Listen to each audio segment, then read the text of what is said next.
The crystal caves of Valdris Planet made strange sounds at night. Emma Walsh had heard the stories from other scientists, but she never believed them until now. Deep underground, with only her flashlight cutting through the darkness, she could hear something that sounded almost like singing. The walls around her sparkled with natural crystals that grew in impossible shapes, twisting and turning like frozen music. Emma worked as a xenobiologist for the Terran Research Station. Her job was to study alien life forms, but after 6 months, on Valdris, she had found nothing more exciting than glowing moss and tiny insects that ate rocks. The planet seemed mostly empty, which was why the research team picked it as a safe place to set up their base. Safe and boring, Emma often thought to herself. Today was different, though. Her equipment had picked up some unusual readings from the deepest part of the cave system. The energy signatures looked like nothing in her database. Dr. Hayes, the station director, had told her to investigate but warned her not to go too far alone. Emma promised to be careful, but her curiosity was stronger than her fear. The singing sound grew louder as she went deeper. It was not quite music and not quite animal noise, but something in between. Emma's heart beat faster as she followed, the sound through narrow passages that opened into larger chambers. The crystals here were different too. They pulsed with soft light, almost like they were breathing. After an hour of walking through the underground maze, Emma reached a chamber, unlike anything she had ever seen. The ceiling stretched high above her head, covered in crystals that glowed with every color she could imagine. But it was not the crystals that made her gasp and drop her equipment bag. In the center of the chamber, curled up on a bed of soft, crystal formations, was a creature that should not exist. The dragon was no bigger than a house cat, but Emma knew immediately what she was looking at. The scales that covered its small body shifted colors like oil on water, moving from deep blue to silver to gold as it breathed. Its wings were folded against its sides, delicate and translucent like butterfly wings, but stronger looking. The creature's head was elegant and intelligent, with large eyes that seemed to hold ancient wisdom despite its obviously young age. Emma had studied the old records. Every human child grew up hearing stories about dragons, and when humans first went to space, they found that many alien worlds had similar legends, but the astral dragons were supposed to be gone. The few historical accounts said they had been hunted to extinction over 1,000 years ago by various alien species who feared their psychic abilities. Yet here one was, sleeping peacefully in a crystal cave on a planet that was supposed to be uninhabited. Emma approached slowly, trying not to make any noise. The dragon's breathing was steady and calm, and she could see that it was very young, probably just a baby. Its scales were not fully developed, and there was something fragile about the way it curled up, like it was trying to stay warm and safe. As she got closer, Emma noticed something that made her heart ache. The little dragon was alone. There were no signs of adult dragons anywhere in the chamber, no nests or territories marked out. This baby was completely by itself in the vast cave system. The dragon's eyes opened suddenly, and Emma froze. She expected it to be afraid, to fly away or attack her. Instead, it looked at her with curiosity. Its eyes were the most beautiful thing Emma had ever seen, like looking at stars through deep water. For a moment, neither of them moved. Then, the dragon made a soft sound, almost like a question. Emma slowly sat down on the cave floor, making herself smaller and less threatening. She had worked with enough animals to know that sudden movements were always a bad idea. The dragon watched her carefully, tilting its small head from side to side. Then it did something that surprised Emma completely. It stood up, stretched its tiny wings, and walked toward her. The dragon stopped just out of reach and sat down, continuing to watch Emma with those incredible eyes. Emma could feel something strange happening, like there was a gentle pressure in her mind. It was not painful or scary, just different. She had the odd feeling that the dragon was trying to understand her, to figure out what kind of person she was. Without thinking, Emma reached into her pack and pulled out her lunch sandwich.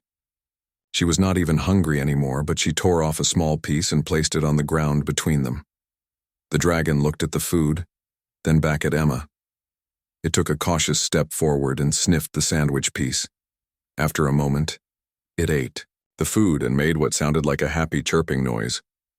Emma smiled despite herself. This legendary creature, this being that was supposed to be extinct and dangerous, was acting like any young animal meeting a friendly stranger. She offered another piece of sandwich, and the dragon came even closer to take it. This time, when it ate, Emma felt a warm feeling in her chest, like happiness that was not quite her own. As they shared the simple meal, Emma began to understand that she was experiencing something incredible, not just because she had found a species that was thought to be extinct, but because this little dragon was trying to communicate with her.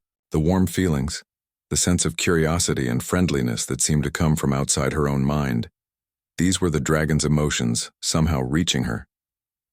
By the time Emma's equipment started beeping with low battery warnings, the dragon had moved close enough that she could have touched it if she wanted to. She did not try, knowing that trust had to be earned slowly. Instead, she stood up carefully and shouldered her pack. The dragon watched her with what looked like disappointment. Emma knew she had to return to the research station and report what she had found. But as she looked at the small, lonely creature in the crystal chamber, she felt a protective instinct stronger than any scientific curiosity. This dragon was not just a discovery to be studied. It was a living being who had somehow survived when its entire species was supposed to be gone, and now it was alone in a cave, with no family and no one to care for it except maybe her. The dragon followed her part way to the cave entrance, stopping only when the crystal formations ended and the regular rock walls began. As Emma climbed back toward the surface, she could hear that singing sound again, but now she understood what it was. It was the dragon, calling out to family that might never answer back. Emma's hands shook as she uploaded her data files to the research station's main computer. 3 days had passed since she first met the dragon in the crystal caves, and she had returned twice more to study it. Each visit confirmed what she already suspected. This was definitely an astral dragon, a species that every database in human space listed as extinct. The implications were huge, but Emma was scared about what would happen once other people knew. Dr. Richard Hayes called an emergency meeting within an hour of receiving Emma's report. The conference room filled quickly with every scientist, researcher, and security officer on the station. Emma stood at the front of the room, feeling more nervous than she had ever been in her life. The holographic display behind her showed her photographs of the dragon, though the images barely captured how beautiful it really was. Hayes cleared his throat and addressed the room. "Ladies and gentlemen, Dr. Walsh has made what might be the most important discovery in human exploration history. She has found a living astral dragon." The room erupted in whispers and gasps. Emma watched the faces around her change from excitement to fear as people remembered the old stories about these creatures. Dr. Roberts, the team's historian, stood up first. According to all records, astral dragons were hunted down because of their psychic abilities. They could supposedly read minds and control thoughts. Some accounts say they could drive entire populations insane just by being near them. His voice got louder as he spoke. "Are we sure it is safe to have this thing so close to our base?" Emma tried to interrupt, but Commander Lisa Park, the station's military leader, was already talking. "My first concern is security. If this creature has the abilities described in historical accounts, it represents a significant threat to personnel. Safety, we need to contain it immediately and arrange for transfer to a proper military research facility." Park's tone left no room for argument, at least not from her perspective. Emma finally found her voice. "You do not understand. The dragon is not dangerous. It is just a baby, and it is completely alone. In my 3 visits, it has never shown any aggressive behavior. The psychic contact I have experienced feels more like empathy than mind control. I think the historical accounts might be wrong or exaggerated." Dr. Santos, the team's psychologist, looked worried. "Emma, you mentioned psychic contact. Are you sure you are thinking clearly? Psychic influence might be subtle. You might not realize if your thoughts are being affected." Several people in the room nodded in agreement, and Emma felt a sinking feeling in her stomach. They were already deciding that she could not be trusted to think for herself. Hayes made his decision quickly. We will approach this scientifically and safely.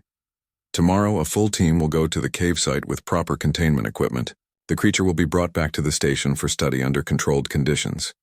Dr. Walsh, you will guide the team to the location, but will not be allowed direct contact with the specimen until we determine the extent of its abilities. Emma wanted to argue, but she could see that nobody in the room was going to listen to her concerns. They were all afraid, and fear made people stupid sometimes. She spent the rest of the meeting answering questions about the cave location and the dragon's behavior, but she could tell that most people had already made up their minds about what needed to happen. The extraction team arrived at the crystal caves the next morning with equipment that looked more like weapons than scientific instruments. Emma led them through the passages, her heart breaking as she thought about how the dragon would react to seeing so many strangers with hostile intentions. The little creature had been so trusting with her, so friendly and curious. Now it was about to learn why its species had learned to fear other intelligent beings. When they reached the main chamber, the dragon was waiting in the same spot where Emma had first found it. But something was different. The creature looked smaller somehow, and its scales had lost some of their brilliant color shifting. It lifted its head when it saw Emma, making the same happy chirping sound as before. Then it noticed the other humans behind her, and everything changed. The dragon's scales immediately shifted to dark colors, and it pressed itself against the far wall of the chamber. Emma could feel waves of fear and confusion coming from the little creature. It looked at her with those beautiful eyes, and she felt like it was asking her why she had brought strangers to its safe place. Dr. Martinez, the team's containment specialist, stepped forward with a device that looked like a cross between a cage and a scientific instrument. The electromagnetic field should prevent it from using any psychic abilities while we transport it, he explained to the others. Emma wanted to grab the device and throw it into the cave wall. As Martinez approached, the dragon began making sounds that Emma had never heard before. They were distressed calls, almost like crying. The creature tried to back further against the wall, but there was nowhere to go. When Martinez activated the containment field, the dragon's scales went completely gray, and it collapsed to the cave floor. Emma pushed past the other team members and knelt beside the dragon. The moment she got close, she could feel how terrified it was. The psychic connection that had felt warm and friendly before was now filled with panic and betrayal. The dragon looked at her with eyes that seemed to ask why she had done this to it. The trip back to the research station was horrible. The dragon remained conscious but would not move or make any sounds. It lay in the bottom of the containment unit like it had given up on everything. Emma walked beside the transport, trying to send calming thoughts toward the creature, but the electromagnetic field seemed to block their connection completely. At the research station, they put the dragon in a sterile laboratory room with cameras and sensors covering every surface. The creature huddled in one corner, its scales so dull and gray that it barely looked like the same being Emma had met in the caves. Dr. Hayes and his team ran test after test, taking measurements and samples while the dragon ignored them completely. Emma was allowed to observe but not to interact. She stood outside the laboratory window and watched the dragon slowly fade. It would not eat the food they offered, would not respond to attempts at communication, and would not move from its corner except to avoid the researchers when they got too close. After 3 days, Dr. Santos pulled Emma aside with concerning news. Its vital signs are weakening. Heart rate is dropping, brain activity is decreasing, and it seems to be losing mass somehow. If this continues, the specimen may not survive much longer. Santos paused and looked uncomfortable. The only time its readings improve at all is when you are nearby. Even through the glass, your presence seems to have a positive effect. Emma felt angry and heartbroken at the same time. The dragon was dying of loneliness and fear, and these people were calling it a specimen, like it was not a living, feeling creature. She had to do something, but she was not sure what. The military transport that Commander Park had requested was arriving in 2 days to take the dragon to a secure facility. Once that happened, Emma would never see it again, and she was sure the little creature would not survive much longer away from the only person it trusted. That night, Emma lay in her bunk and stared at the ceiling, thinking about the dragon alone, in its sterile prison. She could almost feel its sadness, even through the walls and electromagnetic barriers. For the first time since becoming a scientist, she began to wonder if some discoveries were too important to leave in the hands of people who saw everything as either a threat or a tool. Emma waited until the night shift changed before making her move. The research station was quieter after midnight, with only a skeleton crew monitoring the essential systems. Security was lighter too, since most of the staff trusted each other, and nobody expected trouble from within their own team. Emma used her access card to enter the laboratory wing, her heart pounding so hard she was sure everyone could hear it. The dragon was exactly where she had left it that evening, huddled, in the corner of its sterile prison. The electromagnetic containment field hummed softly, and the monitoring equipment cast eerie shadows on the walls.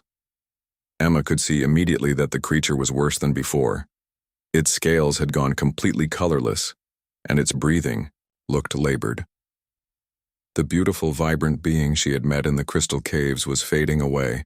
Emma found the control panel for the containment system and hesitated for just a moment. What she was about to do was direct insubordination, and it would probably end her career.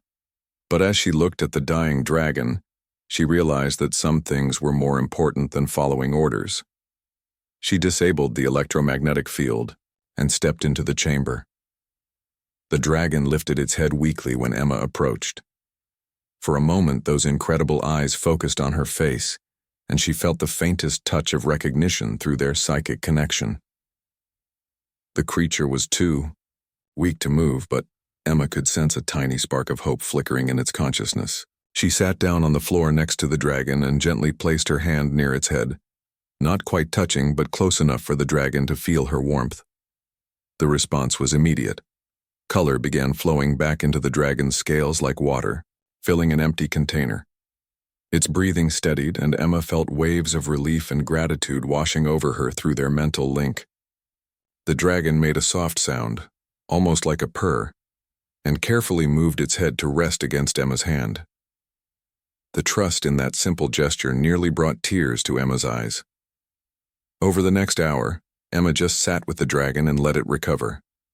She spoke quietly about nothing important, just letting the creature hear her voice and know that it was not alone anymore. Gradually, the dragon became strong enough to sit up properly, and eventually it moved closer to Emma, curling up beside her like a cat seeking comfort.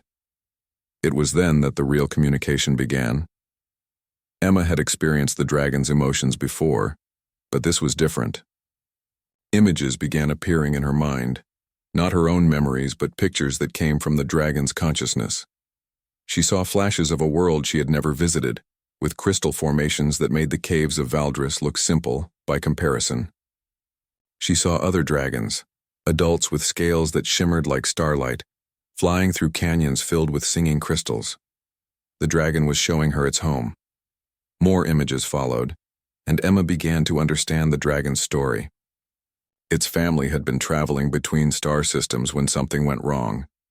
There had been ships, alien vessels that the dragon's species did not recognize, weapons fire and chaos, and in the confusion, the baby dragon had been separated from its parents.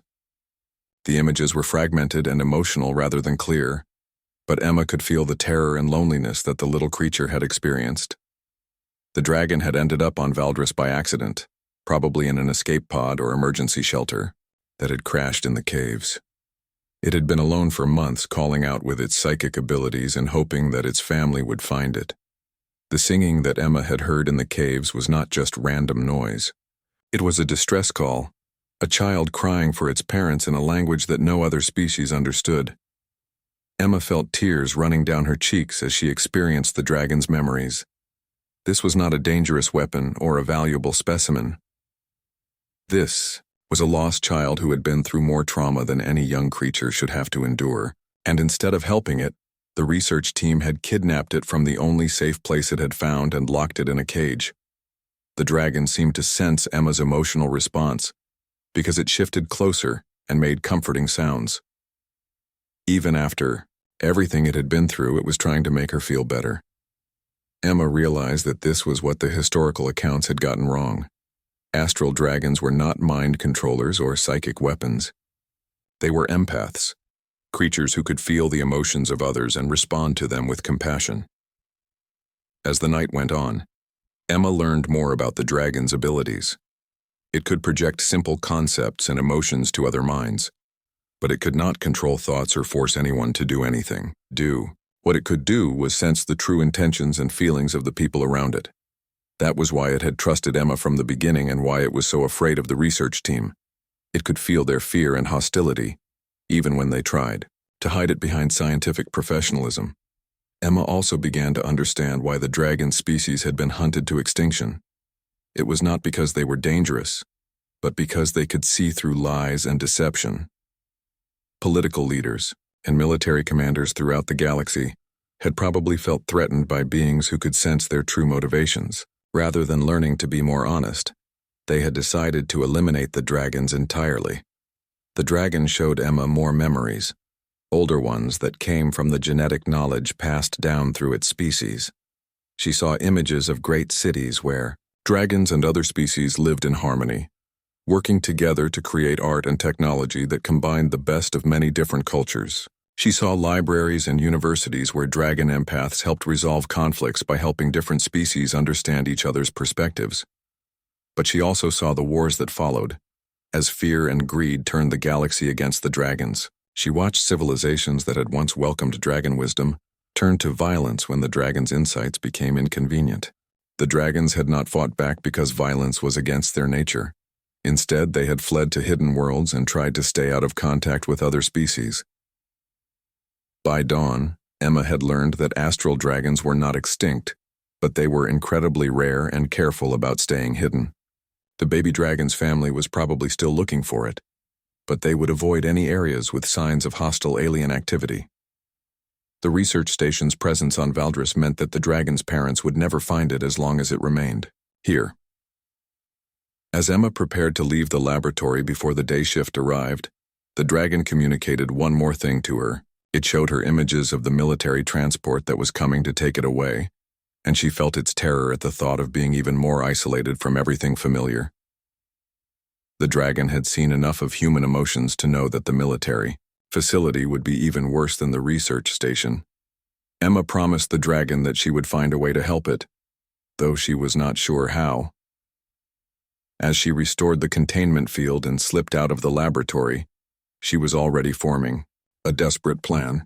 She could not let the dragon be taken to a military prison, and she could not convince her colleagues to see it as anything other than a threat or a tool.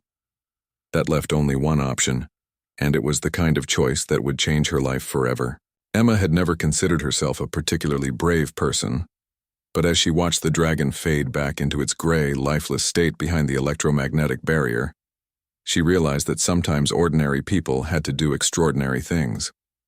The military transport would arrive tomorrow evening. Emma had less than 18 hours to figure out how to save a dragon that most of the galaxy thought should not exist, while avoiding a security team that was trained to stop exactly the kind of desperate plan she was considering.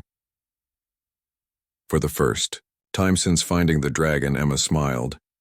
It was not going to be easy, but she had something that the research team did not have. She had a friend who could sense intentions and emotions, and who could help her tell the difference between people who could be trusted and people who could not. She was not going to face this challenge alone. Emma's plan was simple and completely insane. She waited until the evening meal when most of the research station's crew gathered in the main dining hall. The military transport had landed 2 hours ago, and Commander Park was already discussing transfer procedures with the transport captain. Emma had maybe 30 minutes before they moved the dragon to the military ship, and after that, she would never see it again. The service tunnels under the research station were meant for maintenance work, but they also provided access to every major system, including the laboratory wing. Emma had studied the station blueprints during her lunch break, memorizing the routes that would let her avoid security cameras and personnel checkpoints.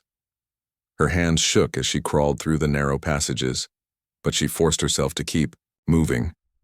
The dragon sensed her approach before she even reached the laboratory. When Emma disabled the containment field and stepped into the sterile chamber, the little creature was already waiting for her, its scales brightening with hope and trust. Emma felt the familiar warm touch of its consciousness against her mind, along with images of the military personnel it had sensed preparing for its transfer. Emma knelt beside the dragon and spoke quietly. "I am going to get you out of here, but I need you to trust me completely. We are going to have to leave this place and hide until I can figure out how to contact your family." The dragon tilted its head and projected feelings of agreement mixed with gratitude. Even in its weakened state, it understood that Emma was risking everything to help it. Getting out of the research station was easier than Emma had expected. The dragon was small enough to fit in her equipment bag, and its natural empathic abilities helped them avoid detection. Whenever they approached other people, the dragon could sense their emotional states and warn Emma which direction to go. Security guards who were alert and suspicious got avoided, while maintenance workers who were tired and distracted provided safe passage routes. The real challenge began once they reached the outside of the station. Valdris was not a hospitable planet for humans without proper equipment, and Emma had only been able to grab basic survival gear without attracting attention. The dragon's home cave was too far to reach on foot, and besides, that would be the first place the search teams would look. Emma led the dragon toward the forest of crystal formations that covered the hills near the research station. The strange mineral structures provided good cover from aerial surveillance, and the dragon seemed more comfortable among the crystals than it had been inside the sterile laboratory. As they made their way deeper into the crystal forest, Emma felt the little creature's strength returning. By the time the alarm siren started wailing back at the research station, Emma and the dragon were 3 miles away and hidden among crystal formations that sparkled like frozen fireworks in the light of Valdris's 3 moons. Emma's communicator buzzed with incoming calls, but she had already disabled its tracking function. She was officially a fugitive now, and there was no going back. The dragon curled up beside Emma in the shelter they had found among the crystals, and for the first time since its capture, it seemed truly peaceful. Emma felt its contentment through their mental link, along with something that surprised her. The dragon was not just grateful for the rescue, it was happy. Despite everything that had happened, despite being lost and alone and hunted, the little creature was capable of feeling joy simply because it was free and had a friend. Over the next several days, Emma learned more about the dragon than she had discovered in all her previous research. Away from the electromagnetic interference of the research station, their psychic connection grew stronger and clearer. The dragon, which Emma had started calling Star because of the way its scales sparkled, shared more detailed memories of its homeworld and its family. Star showed Emma images of a planet where crystal formations grew like living things, responding to the emotions and thoughts of the dragons who lived among them. The dragons did not build cities in the way that humans understood construction. Instead, they encouraged the crystals to grow into beautiful, functional shapes that provided shelter and amplified the dragon's natural psychic abilities. Emma learned that astral dragons were not just empathic. They were natural healers, able to sense emotional trauma and help other beings process grief, fear, and pain. Star's parents had been traveling between worlds as part of a network of dragon healers who secretly helped species throughout the galaxy deal with the psychological wounds left by wars and disasters. The more Emma understood about Star's species, the more tragic their near extinction became. The galaxy had destroyed beings who could have helped solve the very problems that made different species afraid of each other. Instead of learning from the dragon's wisdom, other civilizations had chosen to eliminate what they did not understand. But Emma also learned that the astral dragons were not gone entirely. They had survived by becoming extremely careful about who they trusted and where they revealed themselves. Star's family was still out there somewhere, probably searching other star systems for their lost child. The problem was that they would avoid any area that showed signs of hostile military activity. On their 4th night in the Crystal Forest, Emma made a decision that surprised even herself. She activated her emergency communicator and sent a message back to the research station. Not a surrender, but an invitation. She told Dr. Hayes and the others exactly where she was and asked them to come alone, without weapons or containment equipment if they wanted to understand what they were really dealing with. Emma expected them to arrive with security teams and stun weapons. Instead, only Dr. Hayes and Dr. Santos came, walking slowly through the crystal formations with their hands visible and empty. Star had sensed their approach and their emotional states, projecting feelings of caution mixed with genuine curiosity to Emma. The dragon was willing to give the humans another chance if Emma thought it was safe. When Hayes and Santos reached the crystal shelter, they stopped several yards away and waited for Emma to invite them closer. Hayes spoke first, his voice tired and worried. "Emma, half the research council thinks you have been mentally compromised by the creature. The other half thinks you have lost your mind from isolation. I am hoping you can prove them both wrong." Emma stood up slowly, with Star perched on her shoulder like a living jewel. The dragon's scales shifted through gentle colors as it studied, the two men reading their emotions and intentions. After a moment, Star made a soft trilling sound that Emma had learned meant approval. The dragon could sense that these humans were afraid but not hostile, curious rather than aggressive. Emma smiled at her colleagues. "I can do better than prove them wrong. I can show you what we have been missing." She gestured for Hayes and Santos to sit down among the crystals. "Star wants to show you what astral dragons really are and what they can do. But you have to be willing to let down your guard and trust us." Hayes and Santos exchanged glances, then slowly settled onto the crystal formations. Star spread its small wings and glided from Emma's shoulder to land between the two men. For a moment, nothing happened. Then Star gently touched its tiny clawed hand to Hayes's arm, and everything changed. Dr. Hayes gasped and tears started flowing down his face before he even understood what was happening. Star's tiny hand on his arm had opened a connection that went deeper than words or thoughts. For the first time in 3 years, Hayes could feel his daughter's presence again, not as a painful memory of loss, but as a warm certainty that the love they had shared was still real and still part of who he was.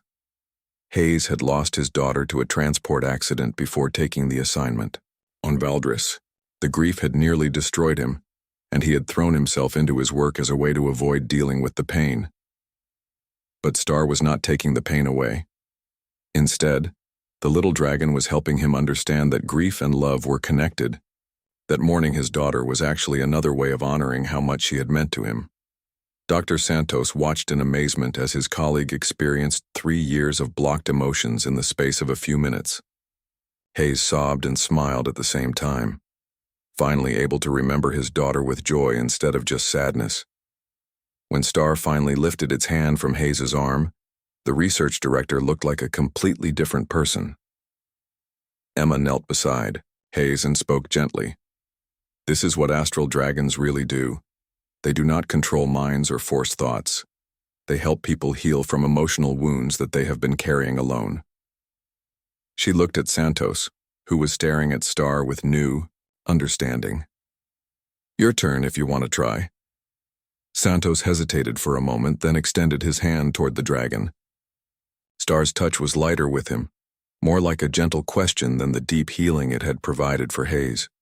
Santos felt the dragon sensing his emotions and memories, but there was no invasion or violation. It was more like having a wise friend who understood exactly what he was going through without him having to explain anything. Star showed Santos images of other species it had encountered through its genetic memories, beings who had also struggled with fear and misunderstanding. The dragon helped Santos realize that his fear of the unknown was not weakness but caution, and that caution could become wisdom if it was balanced with openness to new experiences. When Star finished with Santos, all 4 beings sat quietly among the crystals for several minutes. Hayes finally broke the silence. "Emma, I owe you an apology that I can never fully repay. We almost destroyed something precious because we were too afraid to see what was really in front of us." Emma shook her head. "The important thing is that you understand now. But we have a bigger problem. Star's family is still out there looking for it, but they will never come near Valdris as long as there are military ships and hostile intentions here. We need to find a way to let them know that it is safe to make contact." Santos wiped his eyes and looked thoughtful. "Actually, that might not be as difficult as you think. If Star can project emotions and simple concepts across space the way it projects them to us, it might be able to send a signal that its family would recognize, like a psychic distress call, but with positive emotions instead of fear. Star chirped excitedly and projected images of agreement. The dragon had been trying to call its family since arriving on Valdris, but its calls had been filled with fear and loneliness. Now, with Emma's friendship and the growing understanding of the research team, Star could send a message of hope and safety instead. The plan they developed was simple, but would require trust from everyone involved. Emma, Hayes, and Santos would return to the research station and convince the rest of the team to help contact Star's family. Commander Park and the military transport would be a problem, but Hayes believed he could handle the political aspects if they could demonstrate that Star was genuinely peaceful. The demonstration happened in the research station's main conference room the next morning. Emma stood before the same group of people who had voted to imprison Star, but this time the dragon was perched calmly on her shoulder instead of cowering in a cage. The room was tense at first, with several security officers keeping their hands near their weapons despite direct orders not to use them. Commander Park was the most hostile, as Emma had expected. "Dr. Walsh, you are under arrest for theft of alien specimens and violation of security protocols. That creature needs to be contained immediately before it influences anyone else." Park started to move toward Emma, but Star spread its wings and made a sound that froze everyone in the room. The dragon's psychic abilities had grown stronger over the past week, and it could now project emotions to multiple people simultaneously. Every person in the conference room suddenly felt Park's anger and fear as if they were their own emotions, but they also felt Star's response. Instead of matching Park's hostility with aggression, the dragon projected only sadness and a desire to help the commander understand why she was so afraid. Park stopped in her tracks, overwhelmed by the sudden emotional feedback. For the first time, she could feel how her own anger was affecting everyone around her, and she could sense that Star was not trying to hurt her, but was genuinely concerned for her well-being. The experience was so unexpected that Park sat down heavily in the nearest chair. Star glided from Emma's shoulder to land near Park, staying just out of reach but close enough for the commander to feel its peaceful intentions. Slowly, gently, the dragon began helping Park understand that her aggressive response to the unknown came from losing people she cared about in previous conflicts. Star showed Park that her protective instincts were admirable, but that they could become wisdom instead of just suspicion. The transformation took longer than it had with Hayes, because Park had spent years building walls around her emotions. But when Star finally helped her process the grief and responsibility she had been carrying, Park began to cry for the first time since joining the military. The dragon stayed near her, providing comfort and understanding until the commander was ready to speak again. Park looked up at Emma with eyes that were completely different from before. "I am sorry. I have been so focused on protecting people from potential threats that I stopped seeing the difference between real danger and just something I did not understand." She reached out carefully and let Star climb onto her hand. "What do you need from us to help this little one get home?" The next several hours were unlike anything that had ever happened at a human research station. Star worked with each member of the team, helping them overcome fears and misconceptions while they developed a plan to contact the dragon's family. The plan required converting the station's communications array into a psychic amplifier, using the same crystal formations that covered Valdris to boost Star's natural abilities. 2 days later, Star stood on the station's observation deck surrounded by specially arranged crystals and every member of the research team. The dragon's scales sparkled with colors that Emma had never seen before as it sent its message out across the star systems. Not words or images, but pure emotion. Safety, love, hope, home. The response came within hours. 3 ships appeared at the edge of the Valdris system, moving carefully but steadily toward the planet. They were unlike any ships in human databases, built from the same crystal technology that the dragons used for their cities. As the ships approached, Emma could feel Star's excitement growing through their mental connection. The reunion took place on the planet's surface, in the same crystal forest where Emma and Star had hidden from the search teams.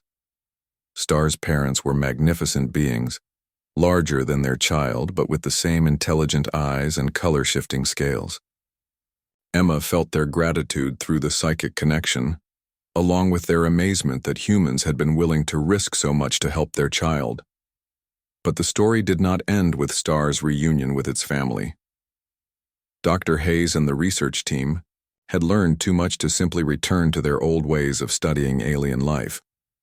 With Star's help, they established the first interspecies empathy center, a place where humans could learn to understand other species through emotional connection, rather than just scientific observation. Commander Park became one of the center's strongest advocates, helping to develop new first contact protocols that emphasized compassion and understanding over military readiness. She often said that Star had taught her that the strongest defense was not weapons or walls, but the ability to see potential friends instead of just potential enemies. Emma remained as the center's director, but she was never the same person who had first discovered a lonely dragon in a crystal cave. Star's family visited regularly, and other dragon healers began making contact with human colonies throughout the galaxy. The astral dragons were no longer extinct or in hiding, because they had finally found a species willing to learn from them instead of fearing them. Years later, when Emma was old and telling the story to young researchers, she always emphasized the same point. The most powerful discovery she had ever made was not a new species or a new world. It was learning that the universe was full of beings who wanted the same things that humans wanted: safety, understanding, and someone who cared about them. The dragons had survived for thousands of years despite being hunted and feared, not because they were strong enough to fight back, but because they never stopped believing that someday they would find friends among the stars. Emma had simply been brave enough to be the friend they were looking for. And in a galaxy that still had too much fear and too much fighting, that friendship had become the seed of something much larger. A new way of exploring space that valued wisdom over strength, understanding over conquest, and love over fear. It was not the ending that anyone had expected when Emma first heard singing in a crystal cave, but it was exactly the ending that the universe had been waiting for.